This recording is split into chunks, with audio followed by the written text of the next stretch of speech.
Hi guys.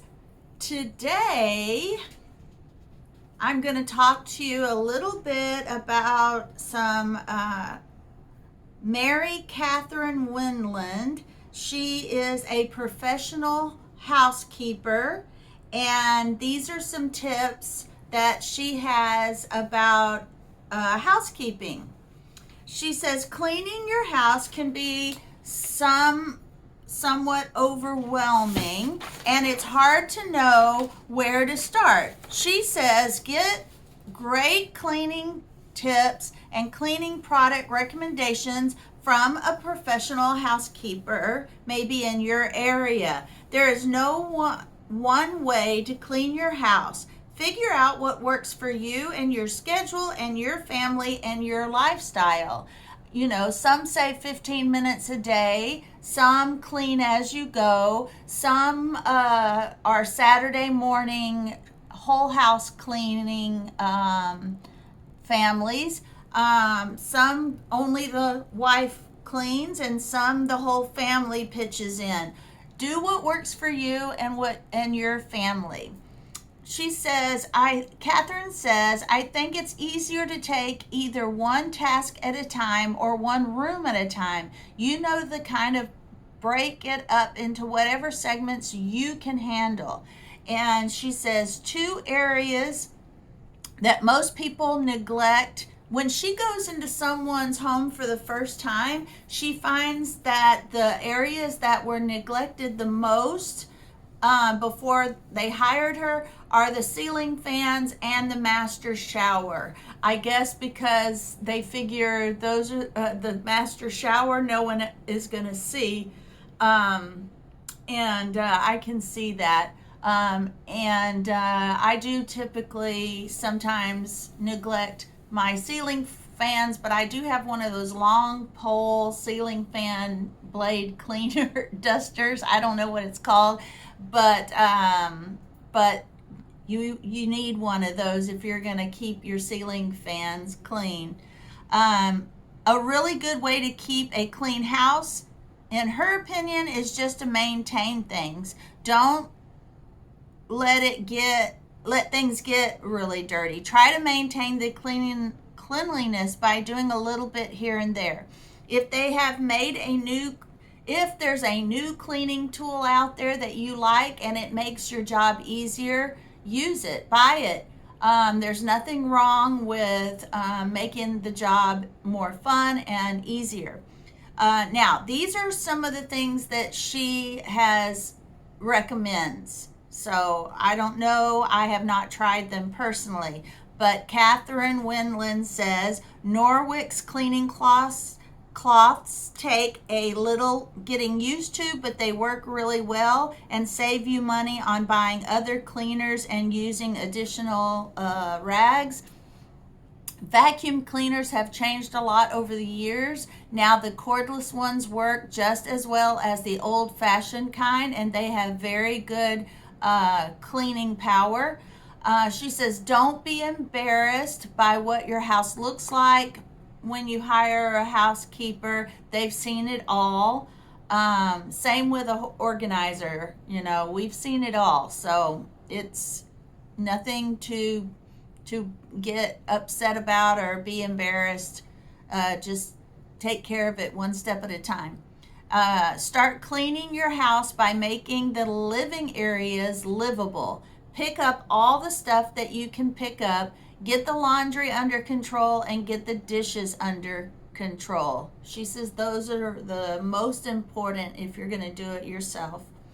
A great way to clean the shower is while you are in it. Spray the shower down just a little while before you hop in. Scrub free works really well in the shower or bathtub. And if you have a house cleaner come in, the more you pick up before they arrive, the better that will be. They'll be able to clean for you.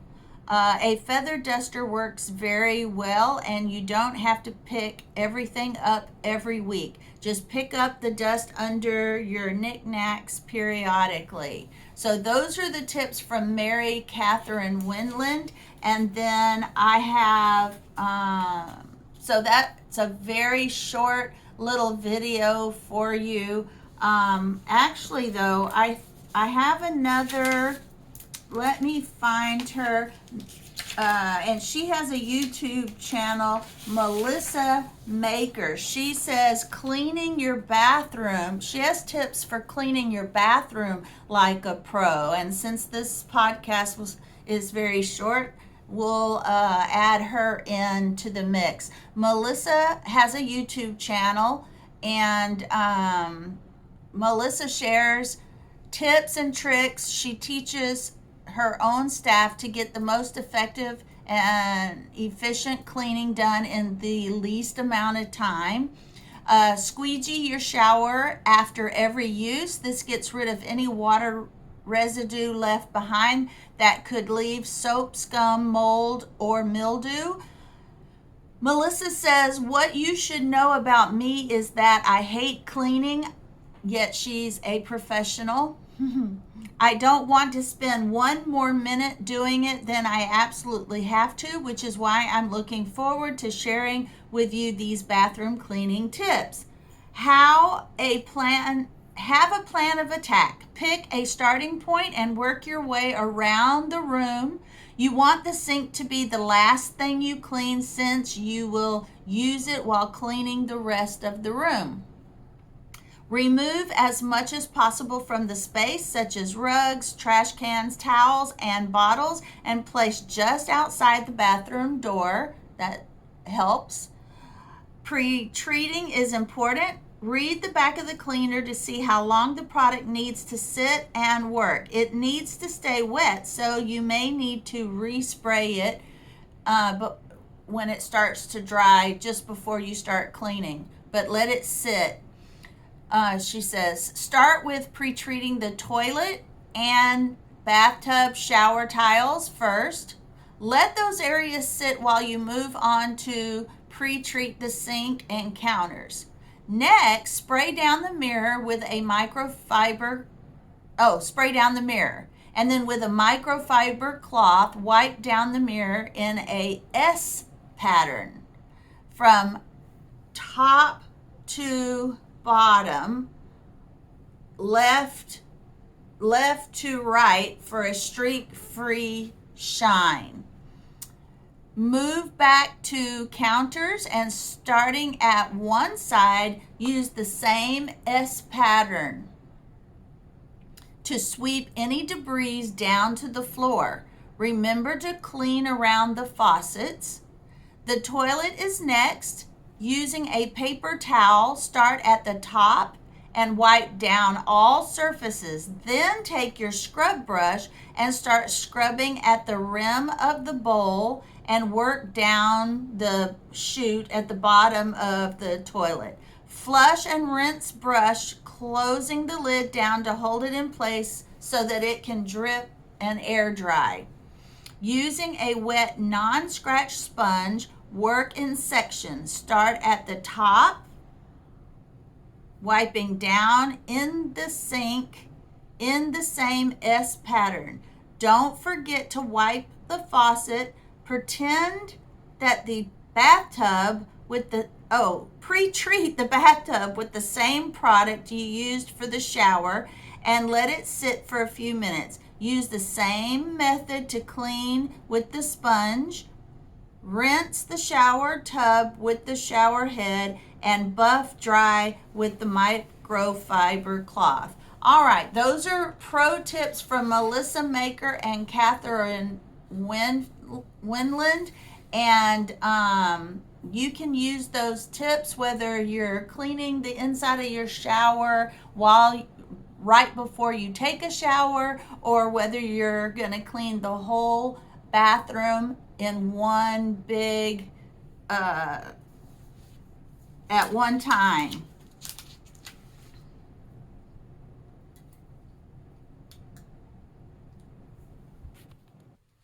All right, now the next person that has some tips for cleaning is Angela Brown, and she has cleaning chemical safety for your home.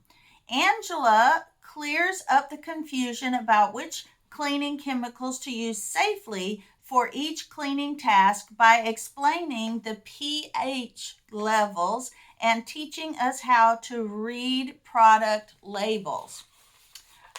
Most of the cleaning chemicals we use in our home will want to be pH neutral, like an all-purpose cleaner, which is usually in the pH 7 to 10 range. All right, so we're comparing things to the all-purpose cleaner. The all-purpose cleaner is at that level that we need the pH neutral to be. It's usually pH 7 through 10 range. Now, Angela says, I don't want for us to buy whole bunches of cleaning chemicals. I want us to understand cleaning chemicals so that we know what we're buying and why we're buying it. She says, most cleaning supplies and chemicals only have an 18 to 24 month shelf life before they become unstable, which means not effective, which I had no idea. 18 to 24 months. Well, that's 2 years. So every 2 years, you should get rid of your cleaning products. I guess we could write a little date on it and when we purchased it, and then get rid of it in 2 years. When you start mixing chemicals, you destroy the power of the cleaning chemicals, and more importantly, it can be fatal. Now, that is true. Don't mix bleach and Lysol, and don't be mixing chemicals because they become very toxic. Dawn dish soap is a great degreaser and is great at cleaning sinks of toothpaste and makeup, as well as cleaning soap scum from the shower. The ideal storage solution for cleaning chemicals is inside a broom closet with a locked door to keep out of reach of children. Okay, we all know we need to keep our chemicals in a place where children cannot get to them. Smart labels make it easy to look up products to see if they are the right product for the surface you need to clean. All right, and here are some things we can do. When using acids like vinegar, lemon, toilet bowl cleaner, usually use only as recommended by the manufacturer and for heavy duty cleaning. They are very good on things such as shower scum, but will etch glass surfaces. So you want to keep them away from glass surfaces. Use abrasives like powders, non-scratch scrub sponges to break down things like hairspray on the bathtub. I'm not real sure why hairspray would be on the bathtub, but that's just a good example I guess she's using. Use detergents to remove dirt on dishes and laundry. They can come in the form of liquid, powders, or pods and are only active when they come in contact with water. Remove grease, ink, blood, and protein-based stains with degreasers. Alkalines are not going to be used a lot in cleaning the home because they are so strong. You can use them, though, to clean ovens and drains. She talks about using the Dawn dish soap for a lot of her cleaning because it's not harmful to the surfaces and it's great for cleaning. I've also heard Dawn dishwashing liquid is good for washing your pets because it will take care of fleas on your animals. It makes them not stick as easy, I believe. And I've heard that from a professional pest control person. So, all right, guys. Now the next bit of information comes from Jill Koch, and she talks about hacks for making cleaning easier. Jill shares her favorite tried and true cleaning hacks to make cleaning easier using simple ingredients. Never put cutting boards in the dishwasher. It can cause them to warp and crack. She says if Jill says if there's a good hack out there that will save us time and money, I'll find it because let's face it, we want a tidy, clean home, but we don't want to spend all of our time achieving it. To clean burnt on messes in the oven, sprinkle salt on it and leave it until it cools. Scrape with a spatula and vacuum out the remaining salt. If that doesn't work, add some baking soda and vinegar and scrub with a scratch resistant sponge.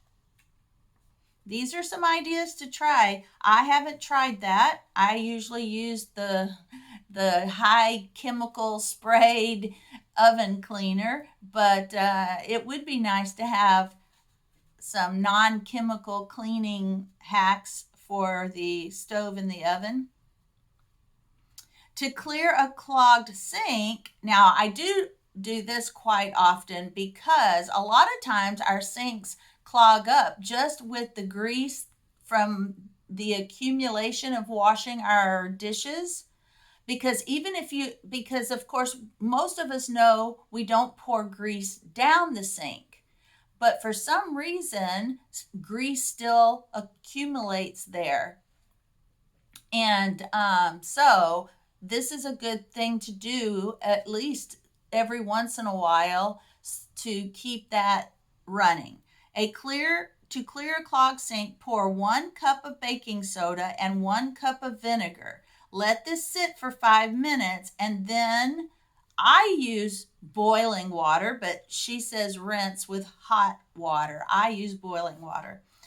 Now, to clean bottles with a narrow neck, add rice, water, and a few squirts of dish soap. Shake the bottle, discard the rice, then wash and rinse as normal. I guess the rice kind of is abrasive and kind of cleans up anything that might be stuck down there.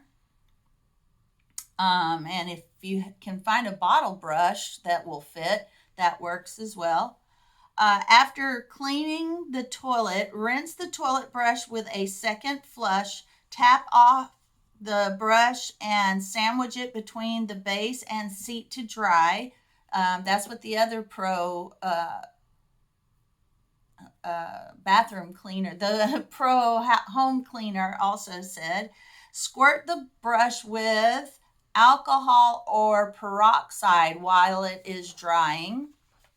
Yeah, that will kill germs. Use a coffee filter to dust electronics and the interior of your car.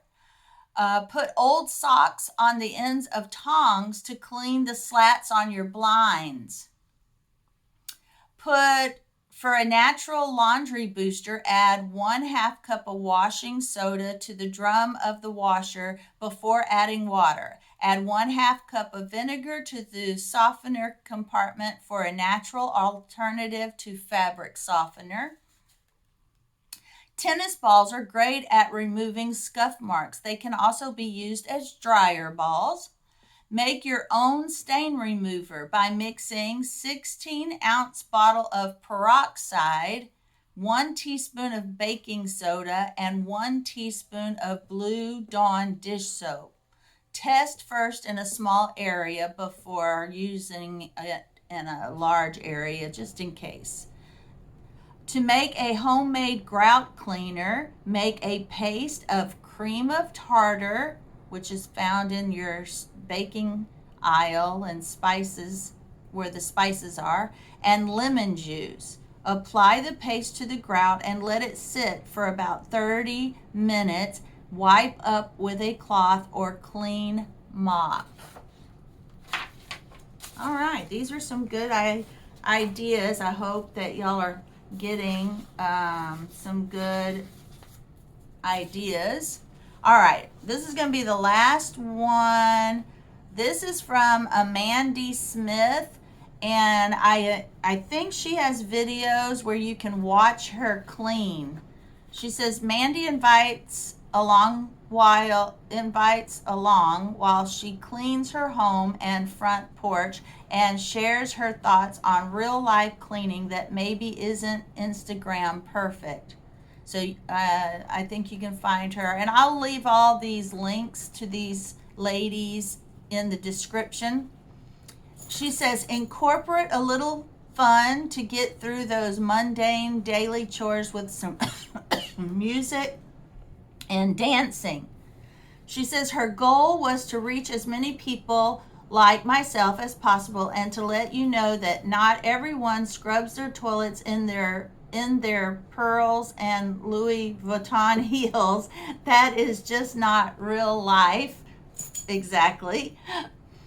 We are not all perfect. We can't always spend every waking moment cleaning or organizing. It isn't fair to ourselves to spend our only day off doing laundry or washing dishes. It's okay to do a power hour to take care of the basics.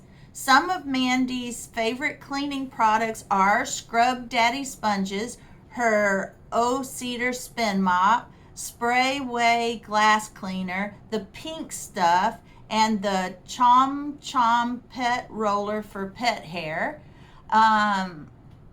Things that she says you can do: make a task list of 2 to 5 things that can keep you ahead on cleaning. Set a timer for each task for about 5 to 10 minutes. Before you know it, you've done a lot in no time. Keep a small caddy of essentials handy with things like a toothbrush, a broomstone, and microfiber cloths. All right, the last tip is use an inexpensive electric tea kettle to quickly have boiling water for mopping your floors. I've never used boiling water to mop my floors, but I do know that boiling water will dry a lot faster. So, one, I guess it will kill germs and your floor will dry faster. And that's always a good thing. All right, guys, this was 22 minutes of cleaning tips, and I will leave links to these ladies in the description. And I hope some of these were helpful. I even learned a few new tips, and I hope you did too. Thank you for watching, and thank you for listening.